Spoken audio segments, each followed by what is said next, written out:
Hello students, welcome to my channel numeracy maths classes. तो आज हम करने वाले हैं एक मोस्ट इंपॉर्टेंट टॉपिक जो कि मोस्टली आपको हर एंट्रेंस एग्जाम में देखने को मिल जाता है, जहां भी मैथ्स आपसे पूछी जाएगी। Problem based on edges.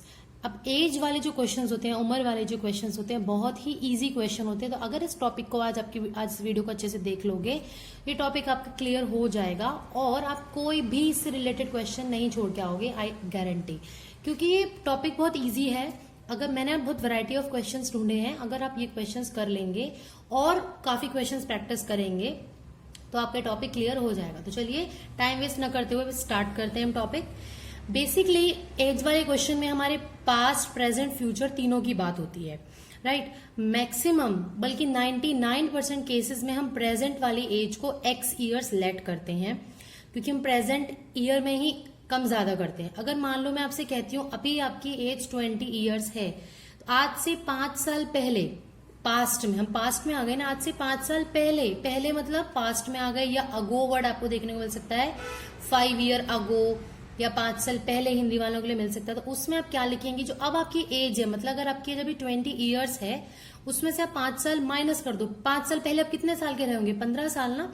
यानी कि जो करंट एज है, प्रेजेंट एज है, उसमें से 5 आप माइनस कर देंगे। यानी कि जितने भी ईयर्स की बात करेगा आप उतने ईयर्स प्रेजेंट एज में से माइनस कर देंगे। इसी तरह फ्यूचर में, फ्यूचर की एज के बारे में बोले, मतलब वो ये कहेगी आज से 5 साल बाद, मतलब अगर अभी आप 20 ईयर्स के हो, 5 साल बाद ऑब्वियसली 25 ईयर्स के होंगे। तो जब हम फ्यूचर की बात करते हैं तो जो जितना ईयर का गैप होता है, जितने ईयर्स बाद की वो बात करता है, वो हमारा ऐड हो जाता है। अब ये देखने को किस तरह से मिलेगा, 5 ईयर्स लेटर ये वर्ड मिल सकता है, या फिर 5 ईयर्स फ्रॉम नाउ ये वर्ड भी देखने को मिल सकता है, या फिर 5 year from hence, 5 year hence. ये जो कुछ वर्ड्स हैं आपको देखने को मिल सकते हैं फ्यूचर वाले सेंटेंस को शो करने के लिए। यही बेसिक है, कुछ बेसिक नहीं है और इसमें खास, बस जो हमसे कहा जाएगा वो इक्वेशंस बनाते जाएंगे। हाँ, एक चीज और, लीनियर इक्वेशन की नॉलेज होना बहुत जरूरी है। लीनियर इक्वेशन सॉल्व करनी होती है, क्योंकि इसमें जो कि बहुत इजी होती है, क्वेश्चन के साथ साथ मैं आपको समझा दूंगी। तो चलिए फर्स्ट क्वेश्चन स्टार्ट करते हैं। फर्स्ट क्वेश्चन है हमारा, age of the father 3 years ago. हम पहले पास्ट, प्रेजेंट, फ्यूचर लिख लेते हैं, उससे क्वेश्चन ना इजी हो जाता है थोड़ा। पास्ट, प्रेजेंट, फ्यूचर, हमें नहीं पता ना क्वेश्चन में क्या पूछ जाएगा हमसे। Age of the father 3 years ago was 7 times the age of his son. जो पहले पास्ट की बात कर रहा है, 3 साल पहले जो फादर की एज थी, मैं फादर और सन दोनों लिख लेती हूँ, ठीक है, वो 7 टाइम्स थी। लेकिन अभी हमें प्रेजेंट एज तो नहीं पता ना, उसके लिए हमें प्रेजेंट एज का पता होना जरूरी। उसी में से तो आप पास्ट में जाओगे भाई, इसलिए आगे पढ़ते हैं। At present the father's age is 5 times that of his सन। यानी कि जितनी सन की एज है, फादर की एज उसकी 5 टाइम्स है। यानी कि अगर अभी सन x ईयर्स का है, फादर उसका 5 गुना हो गया, यानी कि 5x हो गया। ये तो हो गई प्रेजेंट एज। अब बारी आती है 3 ईयर्स अगो। 3 ईयर्स अगो ये कितने साल का रहा होगा? 5 माइनस 3, जितनी एज अभी है उससे 3 साल कमी तो करेंगे 3 साल पहले, और सन की हो जाएगी x माइनस 3, ठीक है। अब कंडीशन क्या थी कि 3 साल पहले जो फादर की एज है, फादर की एज को यहाँ लिख लेंगे 5x माइनस 3 इक्वल टू में ये लिखेंगे सन की एज, ठीक है। 3 ईयर्स अगो वॉज 7 टाइम, इसकी एज ना 7 गुना थी। तो आप क्या करेंगे, इसको 7 गुना करेंगे। क्यों भाई? इक्वेशन बैलेंस करनी होती है हमें। अगर मान लो ये ऑलरेडी 7 गुना है, इसकी जो एज है वो 7 गुना है, मान लो ये 35 और ये 7 है, सपोज आंसर यही है, ये 35 है इसकी एज और इसकी एज 7 है अभी करंट ईयर, करंट एज, तो 7 5 से 35, ये ऑलरेडी 5 गुना है। अगर मैं इसमें ही 5 मल्टीप्लाई कर दूंगी तो ये तो 25 गुना हो जाएगा, 5 इंटू 5 25 गुना। इक्वेशन बैलेंस करने के लिए इसलिए हम जो कम होता है उसमें बढ़ा देते हैं, मतलब उसको मैं 7 टाइम्स करूंगी, तो ये 7 मल्टीप्लाई हो गया।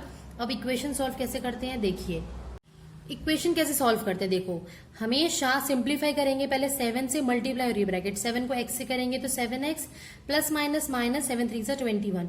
इस तरह की इक्वेशन को हम लीनियर इक्वेशन बोलते हैं। और इन्हें सॉल्व हम कैसे करते हैं, जो ये होते हैं ना x वाला, इनको बोलते हैं वेरिएबल, जो बिना x वाले होते हैं इनको बोलते हैं कांस्टेंट। तो वेरिएबल को एक साइड ले जाते हैं, कांस्टेंट को एक साइड।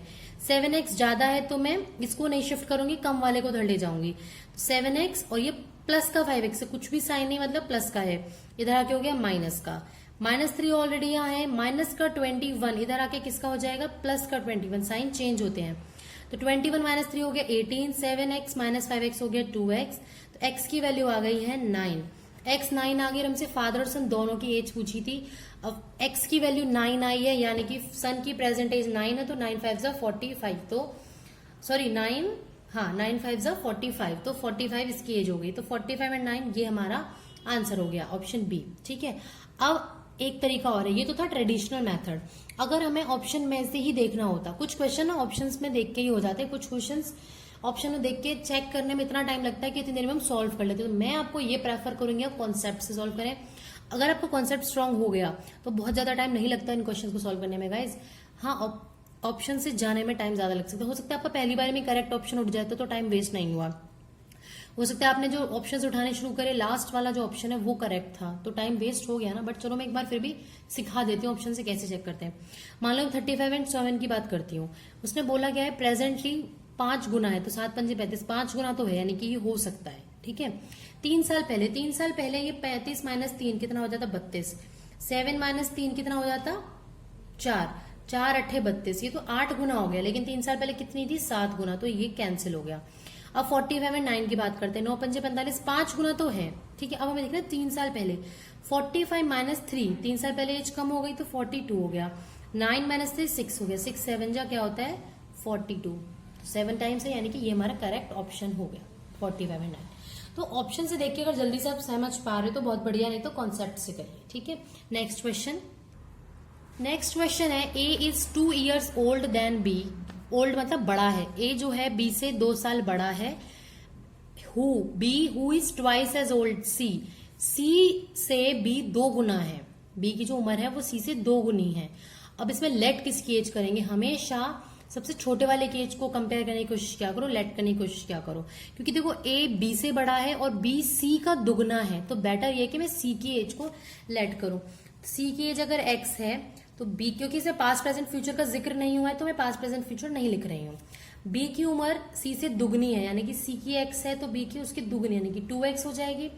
ए की उम्र कितनी है, ए की उम्र उससे 2 साल ज्यादा है, यानी कि इसकी 2x थी प्लस 2 से 2 साल ज्यादा है। अब आप कहेंगे ये प्लस 2 क्यों किया मैम आपने वहां पे, क्यों वहां पे तो आप दूसरे की बात करते। बेटा जब इक्वेशन सॉल्व करते हैं ना तब हम कम वाले में ही ऐड करते हैं, लेकिन जब हमसे ये उम्र पूछी गई है, हमें सिर्फ एक्सप्लेन करना है क्या है, तो हम सिर्फ लिखेंगे 2x प्लस 2 2x, ये लिख लिया। अब आगे क्वेश्चन क्या था, total ages of A B C be 27, तीनों की एज का टोटल, यानी कि तीनों को फटाफट से कर दो add without wasting any time.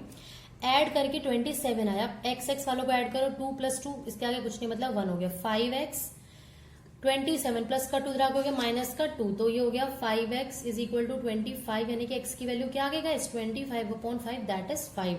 x किसकी उम्र थी c की, लेकिन हमसे पूछी किसकी b की, तो 2 इंटू एक्स यानी कि 2 इंटू 5, तो b की उम्र हो गई 10 years। क्लियर है, बहुत छोटा क्वेश्चन था, बहुत जल्दी सॉल्व हो गया है। तो कॉन्सेप्ट से करोगे ना तो भी बहुत जल्दी क्वेश्चन सॉल्व होगा, तो जरूरी है ट्रिक्स सीखने की, ट्रिक्स कंफ्यूज भी कर देती है कई बार, तो इट्स बेटर कि आप इनसे करो। अब आगे देखो बढ़ते हैं, present age of Sameer and Anand are in the ratio 5:4। देखो जब भी रेशियो की बात आती है, अच्छा ये भी हमारा प्रेजेंट पास्ट फ्यूचर वाला है ना, प्रेजेंट और फ्यूचर की मैं बात कर रही हूँ क्योंकि यहाँ पास्ट का जिक्र नहीं है तो आप इसे नहीं लिखेंगे, right. Present age of Sameer, Sameer को मैं एस से डिनोट कर रही हूँ और आनंद को ए से। अब आप एग्जाम में इतना नहीं लिखेंगे, पास्ट के लिए पी ए लिख देना, प्रेजेंट के लिए पी और एफ फ्यूचर के लिए, तो इतना टाइम वेस्ट नहीं होगा। नाउ जब भी रेशियो वाला क्वेश्चन आता है आप क्या करोगे, जब भी कोई भी क्वेश्चन है, चाहे एज का है चाहे किसी भी चीज से रिलेटेड अगर रेशियो का क्वेश्चन है, तो आप क्या करते हो 5x इंटू 4x करते हो। वो क्यों करते हो फटाफट से देख लो, 5:4 है। अब वो कैसे आया होगा, मान लो ये वैल्यू थी 15/12, ठीक है, इसको मैं कहती हूँ आगे काटो, तो कैसे काटो, 3 5 15 3 4 12, यानी कि 3 से मल्टीप्लाई हुआ ना, दोनों 3 से मल्टीप्लाई करेंगे तो सेम मिल गया। तो वो जो नंबर होता है हमेशा एक फिक्स्ड होता है, इसलिए जब भी रेशियो होते हैं तो हम x से उन्हें मल्टीप्लाई कर देते हैं। तो प्रेजेंट एज ऑफ समीर हो जाएगी 5x और आनंद की प्रेजेंट एज हो जाएगी 4x। आगे बोला है आफ्टर 3 year हेंस, 3 साल बाद, यानी कि 5x प्लस 3 हो गई है, ये हो गई 4x plus 3, their ratio will be 11:9। इन दोनों एज का रेशियो यानी कि मैं इसे डिवाइड कर सकती हूँ इज 11/9, यानी कि आपको सिर्फ इन दोनों इक्वेशंस को सॉल्व करना है तो आपको x की वैल्यू मिल जाएगी। तो कैसे सॉल्व करेंगे, क्रॉस मल्टीप्लाई 9 से करेंगे, 9 5 जा 45x प्लस 9 3 जा 27 इज इक्वल टू 11 से करेंगे, 11 4 जा 44 प्लस 11 3 जा 33, 44 इधर आ गया, 45x माइनस 44x x हो गया, 33 यहाँ है, माइनस का 27 कितना आएगा, 6 आएगा, आई थिंक 6 आ गया, ठीक है। अगर कैलकुलेशन मिस्टेक हो गया माफ कर देना, पहले बोल रही हूँ। एक्स की वैल्यू 6 आ गई, लेकिन हमसे पूछी थी किसकी, आनंद की प्रेजेंट एज, और आनंद की प्रेजेंट एज थी 4x, तो आंसर हो गया 4 × 6 दैट इज 24 ईयर्स। 2 मिनट भी पूरे, मतलब 2 मिनट में बहुत ज्यादा बोल रही हूँ, 1 मिनट भी पूरा नहीं लग रहा है इन क्वेश्चन को सॉल्व करने में, कॉन्सेप्ट से ही, मैं ट्रिक पे जा ही नहीं रही हूँ। तो आप कॉन्सेप्ट को अपने तरह स्ट्रॉन्ग कर लो कि क्वेश्चन कितना भी घुमा फिरा के आ जाए। ट्रिक में क्या होता है, आप हर क्वेश्चन अटेम्प्ट नहीं कर पाओगे, ये वाले कॉन्सेप्ट से करोगे तो कैसे भी क्वेश्चन आप इजीली कर सकते हो। Next question, the sum of age of a man and his son is 45। दोनों की जो सम है एज का, वो देखो मैं पहले लिख लेती हूँ, पास्ट, प्रेजेंट एंड फ्यूचर, ठीक है। Sum of ages of a man and his son is 45। दोनों की एज का सम, सन और उसके फादर की एज का सम कितना है, 45 है। यानी कि अगर मैं सन की एज x मान लेती हूँ तो फादर की हो जाएगी 45 माइनस एक्स। कैसे, देखो ध्यान से फटाफट इधर, मान लो सन की एज है हमारी 10 और फादर की एज है मान लो 35। दोनों का सम कितना आ गया, 45 आ गया। तो मैं किसी एक की वैल्यू को लेट कर लूं 10 और सम में से उसको माइनस कर दूं 45 माइनस 10, तो मुझे 35 मिल गया ना। क्यों, क्योंकि देखो 35 प्लस 10 45 होता है, तो 10 को मैं 45 माइनस 35 भी लिख सकती थी। तो यही हम कर रहे हैं, एक वेरिएबल में लेके चलेंगे, क्योंकि तो प्रेजेंट एज सन की एक्स मान ली तो फादर की होगी 45 माइनस एक्स। आगे चलते हैं। 5 years अगो, 5 साल पहले, फटाफट आ जाओ, 5 साल पहले इसकी एज कितनी होगी, x माइनस 5, और फादर की एज 45 माइनस एक्स ऑलरेडी है, माइनस 5 और कर दो, माइनस 5 करोगे तो 45 माइनस 5 ये हो गया 40 माइनस एक्स, ये होगी फादर की एज, ये होगी सन की एज।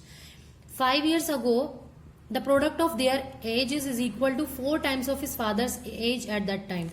इन दोनों की जो एज का प्रोडक्ट है x minus 5 into 40 minus x, इनका जो एज का प्रोडक्ट है is equal to 4 times his father's age. Father की जो एज है एट दैट टाइम, फादर की एज कितनी है 40 माइनस एक्स है इस टाइम पे। तो इन दोनों को कैंसिल कर दिया फटाफट, x minus 5 is equal to 4 बच गया, तो x की वैल्यू आ गई 4 प्लस 5 दैट इज 9।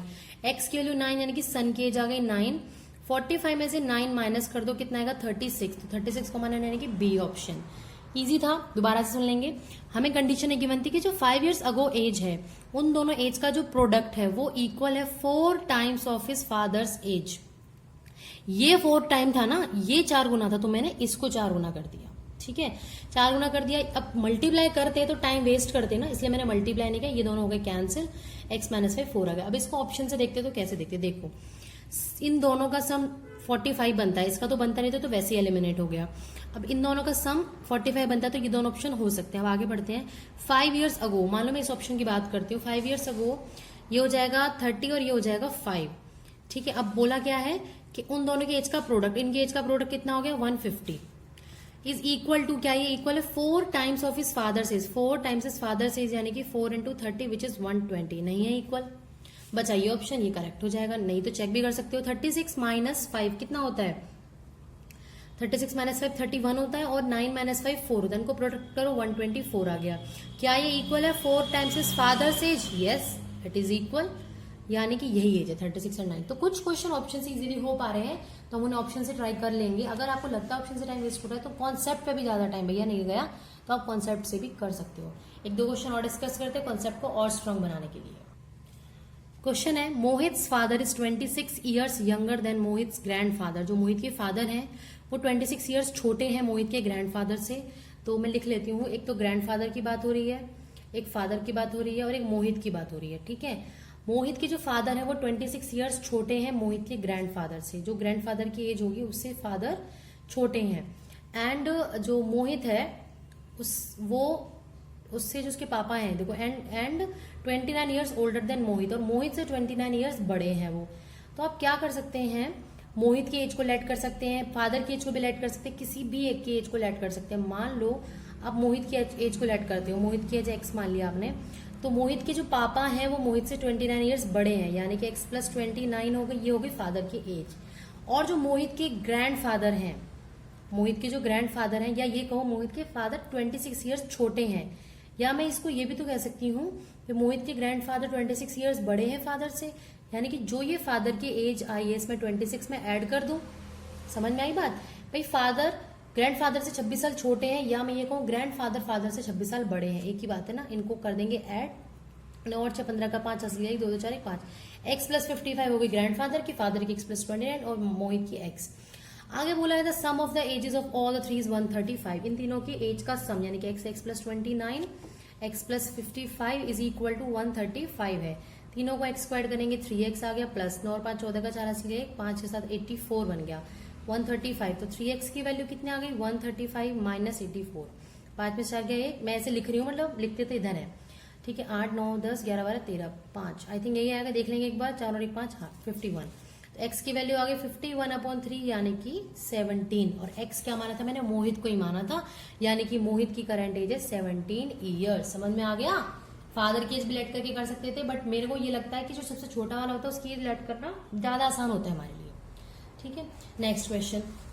अब ये फिर हमारा पास्ट प्रेजेंट वाला आ गया, 4 ईयर अगो ये सब बोल दिया, तो मैं लिखूंगी past present and future. 4 years ago the ratio of the ages of A and B was 2:3। 4 years ago वाली एज का रेशियो दे रखा, ध्यान रखना। एंड आफ्टर 4 ईयर, मतलब ये प्रेजेंट के रिस्पेक्ट में बात हो रही है कि 4 साल पहले ए और बी के एज का रेशियो 2:3 था एंड 4 साल बाद उनका रेशियो 5:7 हो जाता है। Find the present ages. अब ध्यान देना जरा, या तो आप ऐसा कर सकते हो दोनों की एज को लेट कर लो, या मैं आपको हेल्प मतलब ये बोलूंगी कि आप पास्ट वाले का रेशियो दिया हुआ है तो वही लेट करो। पास्ट वाले का रेशियो गिवन था आपको 2:3 यानी कि ये हो गई 2x और 3x। ये हो गई ये ए की एज है, ये बी की एज है, रेशियो गिवन था। अब ध्यान देना, प्रेजेंट से जब हम पास्ट पे जाते हैं तो हम 4 साल कम करते हैं ना। अगर पास्ट से प्रेजेंट पे जाएंगे तो 4 साल बढ़ा भी तो सकते हैं। पास्ट से प्रेजेंट पे जा रहे हैं ना, यानी कि ए की एज हो गई 2x + 4 और बी की एज हो गई 3x + 4। अब फ्यूचर पे जाने के लिए अब आफ्टर 4 ईयर, और बोला था कि आफ्टर 4 ईयर इनका 5:7 रेशियो हो जाता है। अभी प्रेजेंट एज इतनी है और +4 कर रहे हैं, इधर जाने तो +4 करेंगे तो 2x + 4 + 4 यानी कि हो जाएगा 2x + 8 अपॉन ये हो जाएगा 3x + 8। बस ये आ गया, इसको कर देंगे फटाफट cross multiply. 7 2 14x + 7 8 56 is equal to 5 3 15x + 5 8 40। 15x है और ये 14x, 56 माइनस 40 हो गया है इज इक्वल टू ये 15x प्लस का 14 इधर आगे हो गया माइनस का 14। 56 में से 40 का बचा 16, ये x बचा, यानी कि x की वैल्यू आ गई 16। x की वैल्यू 16 और प्रेजेंट एज पूछी, फटाफट से पुट कर देंगे। 2x + 4 यानी कि 2 × 16 + 4 तो 16 दूनी 32 + 4 36। 36 ईयर्स एंड b की वैल्यू थी 3 × x यानी कि 16 + 4 16 थी 48, 48 + 4 इज 52 यानी कि ये हमारी ए और बी की प्रेजेंट एज आ गई। आया बात समझ में। प्रेजेंट से पास्ट पे जाओगे तो ऑब्वियसली बात है एज कम करोगे, लेकिन पास्ट से प्रेजेंट पे आ रहे हो तो वही तो बात बढ़ी जो प्रेजेंट से फ्यूचर में थी तो हमने एज बढ़ा दी। समझ में आ गया। एक लास्ट क्वेश्चन और डिस्कस करेंगे अभी हम, उसके बाद आज की वीडियो को देंगे हम। 40 year old and Rahim is 60 year old, how many years ago. देखो पास्ट प्रेजेंट की बात आ गई है तो क्योंकि पास्ट की पूछ रहा है और प्रेजेंट की बात कर रहा है, फ्यूचर नहीं बोल रहा तो मैं फ्यूचर नहीं लिख रही हूँ। प्रेजेंट में एज जो है राम की है 40 years एंड रहीम की एज है 60 years। How many years ago, कितने साल पहले इनके एज का रेशियो गिवन है, ध्यान रखना 3:5 था। अब हमें नहीं पता कितने साल पहले तो हम उसको लेट कर लेते हैं n ईयर्स लेट करा, यानी कि 40 - n करेंगे n साल पहले और 60 - n करेंगे रहीम के n साल पहले। तो जो रेशियो आना चाहिए था वो कितना गिवन है ऑलरेडी हमें 3:5, तो क्रॉस मल्टीप्लाई कर देंगे 5 से करेंगे 5 4 20 तो 200 - 5 इज इक्वल टू 3 से करेंगे 3 6 18 तो 180 हो जाएगा -3n। तो हम क्या करने वाले हैं 200 इधर रखेंगे प्लस का 180 इधर आके हो गया माइनस का 180 -3n ये माइनस का 5 इधर आके हो गया प्लस का 5n, इनको माइनस करेंगे आ गया 20, 5 - 3 हो गया 2n, क्योंकि ऑपोजिट साइन सब्ट्रैक्ट होते हैं ध्यान रखना, और बड़े वाले का आगे का साइन आता है। तो n की वैल्यू होगी 20/2 दैट इज 10 ईयर्स, यानी कि 10 साल पहले उनकी एज का रेशियो 3:5 था। तो आपने ऑब्जर्व किया होगा मैंने आई थिंक 6 से 7 क्वेश्चन डिस्कस किए हैं और सभी क्वेश्चन में कॉन्सेप्ट हमारा सेम है। कितनी भी डिफरेंट वैरायटी के क्वेश्चन आ जाए कॉन्सेप्ट सेम रहेगा। पास्ट की बात करेगा तो ईयर्स माइनस करने हैं, प्रेजेंट की बात करेगा तो ईयर्स ऐड करने हैं। रेशियो का क्वेश्चन आ गया तो x मल्टीप्लाई कर देना है दोनों में और बस सॉल्व कर देना है और कुछ नहीं करना है। आई होप आपको मेरी वीडियो अच्छी लगी होगी गाइज। अगर मेरी वीडियो अच्छी लगी तो प्लीज मेरी वीडियो को लाइक शेयर जरूर कर दें और मेरे चैनल को सब्सक्राइब भी कर लें। थैंक यू, मिलते हैं नेक्स्ट वीडियो में नेक्स्ट टॉपिक के साथ, तब तक के लिए keep watching and bye bye.